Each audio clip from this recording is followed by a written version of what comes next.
welcome in. Welcome back to the channel, guys. Oh, not so real quick on this one, guys. I don't know if this one's gonna be real quick or real quick. I don't know. Y'all see that? 148,000 miles. Obviously recognize the fact that it's a PT Cruiser. Now, you obviously should be aware that it's a Gen 2 PT Cruiser based off the center panel. All right, the 01 through 05 have a different panel, and the 06 and up have this setup. But none of that matters because the car will not start and run.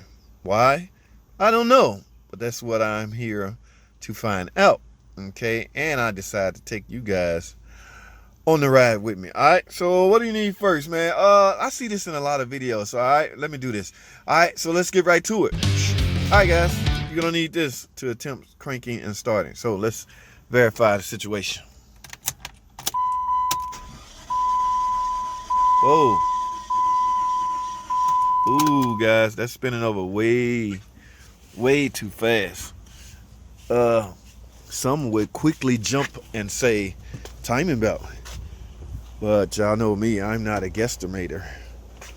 In other words, I like to verify things.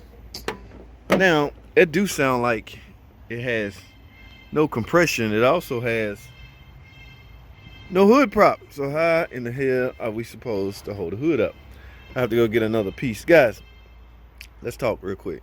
Spinning over real fast. Yes, that is sounds like no compression. How can one engine have no compression? It's simple.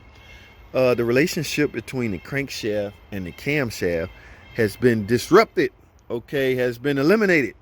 Now, how could that happen? There's one piece of equipment that will connect the two. Connect the crankshaft to the camshaft, because as you know, those two devices need to be in sync. In this case, two camshaft. This is a dual overhead cam engine, guys. All right, everything needs to be in sync for cranking to, no, for starting to occur. What I did was crank the car over. So this is not a no crank. This is a no start complaint. Let's get these description, or let's get these complaints correct, guys. This is a no start PT Cruiser. Now, I need to find out if that's the case, as far as no timing belt broken, anything like that. Like I say, the timing belt can cause you no compression. And that sound, all too familiar sound. I'm very familiar with that sound. All right, but we don't want to guess again. Now, there's a way, guys, a cheat way you can tell. This little cover right here, we got to get this off. So I'm gonna grab a pair of pliers, and we're gonna yank this off. I'm gonna see if I can get a helper to spin this over, and I can see if when he's spinning it over, if I can see both cam moving, yes, I could assume the relationship between the camshaft and the crankshaft is broken. All right, but we don't want to guess. Now, from there, well, I don't want to go from there just yet. So let me go grab a pair of pliers and see what we can come up with, guys. Stay tuned. I'll be right back.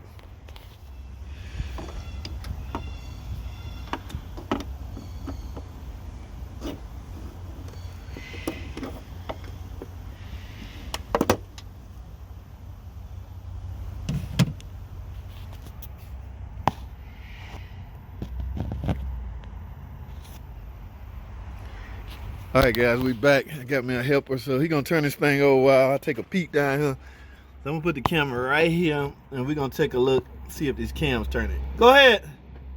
Ready? Yes. Yep.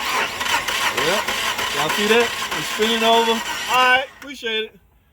Spinning over, guys, and the camshaft is not moving. That simply means that the crankshaft and the camshaft are not connected anymore. Appreciate it, Chan. So what we got to do, guys, now, before you jump to conclusion, one would assume real quick that the timing belt broke, and that's likely the cause. But because this technically it's an interference engine now, guys, or technically not, the reason I refrain from using such terminology, because I've seen it go both ways. To me, in my opinion, it depends on how fast the engine, how fast RPM is when the timing belt break will result in the damage. Okay, so if you spinning 1,000 RPM, then your timing belt snap, yes, sure, a piston can come up and maybe now the thing about it, guys, is there is clearance. So a lot of times what happens is the valves will hit valves. Okay, to my understanding, the piston cannot reach the valves, even if the valve is all the way up, open, and the piston all the way up. Now, I have yet to witness this myself. Okay, as many blocks as I've been in on I don't know why I never took the time to verify this stuff myself. But from my experience, and I've done a lot of these, guys, what happens is the valves will hit the valves. There's 4 valves on each cylinder, guys. This is a dual overhead cam engine. So if your timing belt break, depending on how many revolution and what rotation the exhaust cam turn in as opposed to the intake cam, yes, those 2 exhaust cam can easily clash into the 2 intake valves. You know, when the timing belt break. I mean, because if it's spinning and this cam right here, this is likely intake because it's on the intake side. This is likely exhaust. But this engine is running real fast, RPM, high RPM. The timing belt decided to give out. Yes, guys, think about it. The exhaust cam or the exhaust valves can clash into the intake valves. All right. Now, as far as a piston hitting the valves, I have yet to see that. Okay. So, but technically, now, again, I don't even want to start a debate on that because I go by experience. I've had 90% success rate by just merely replacing the belt. Let me say it like that. Okay, there was one time I got burnt. I took a chance. Now, guys, I mean, it's easier. I mean, you can verify that easy. When you sell the job, simply do this, guys. Put a timing belt on it before you do anything. Yes, it's a lot of work to get that apart. Okay, now it just depends on the damage. Okay, now there's a couple of reasons a timing belt can break. Remember, this car has 148,000 miles, so chances are the timing belt actually fatigued and broke. If that's the case, this test will work. Simply put a belt on it and spin it over and see if it starts, and hook your scan tool or manual vacuum gauge and see how much vacuum you got. You got anywhere near 18 inches of vacuum, between 18 and 20, you survive. All right, you did it. All right, so then you can proceed with the proper repair. But hypothetically, if your timing belt broke because your water pump seized up or a pulley seized up, there's some pulleys inside of here, then yeah, you can't do that test because you'll have to put on parts in order to do that test. You actually have to sell the water pump and timing belt, all the pulley stuff, and install that stuff and then test it. So that can be redundant if you look at it. But from my experience, I get this question all the time. My timing belt broke. You think I need an engine? Because shops are out there telling customers, if your timing belt broke, it's shot. You screwed. Oh, it's done. That's not always true. Those are the shops that really don't want to work on it in the first place. I mean, look, you have no room here. There's no room, and they don't know how to get the timing set up. So to them, replacing the engine would be the next logical thing to do. There's no risk in that, and there's not a lot of work to taking the engine out and putting a new one in, as opposed to jacking the engine up and doing all the timing belt stuff. So, all right, guys. So also keep in mind, guys, these motor mounts, these engine supports, they tend to fail quite a bit. Now, it looks like this upper one has been replaced. There's 3 on the side of this engine, guys.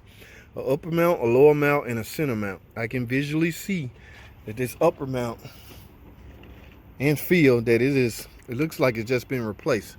All right, so let's take a look at the side mount. Now, it's going to have a cover on it, guys, so you need a pair of pliers to get in there. All right, got that cover off. Now you see how that engine is, that bolt is downward. Let me get y'all a good view. All right, y'all see that? How it's leaning downward? Yes, this center mount is shot. Okay, we should go in with a center mount. Now it's gonna be hard to get a view of the lower mount because of that cover. So try your best. That's why it's best to write up an estimate with the car in the shop in the air. All right, y'all take a look.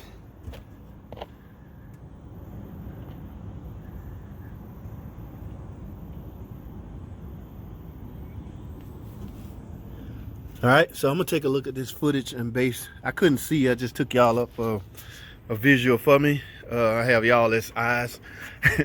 So I'm gonna base my estimate on my findings. All right, but I'm talking too much, guys. Listen, the timing belt is broke on this. This is why it's not starting. Okay, yes, it is cranking. So technically, this is a no start, not a no crank. We crank. We went in. That is cranking. That is considered a no start. All right. Had we not had cranking, we can classify this complaint as a no crank. All right. So what I got to do, guys, remember the peephole, guys. You technically, back in the day before they had the peephole, we had literally had to take the cover off to run this test. All right. But thank goodness for the peephole. So I'm going to go and try and sell timing belt, everything in here, guys. 148,000 miles, get it all. Idler pulley in there. There's a water pump in there. There's a tensioner pulley in there. So get it all. This is a 08. All right, so that's not the older model hydraulic tensioners. Okay, this is the new design tensioner, and I cannot believe this customer went 148,000 miles without doing a timing belt, guys.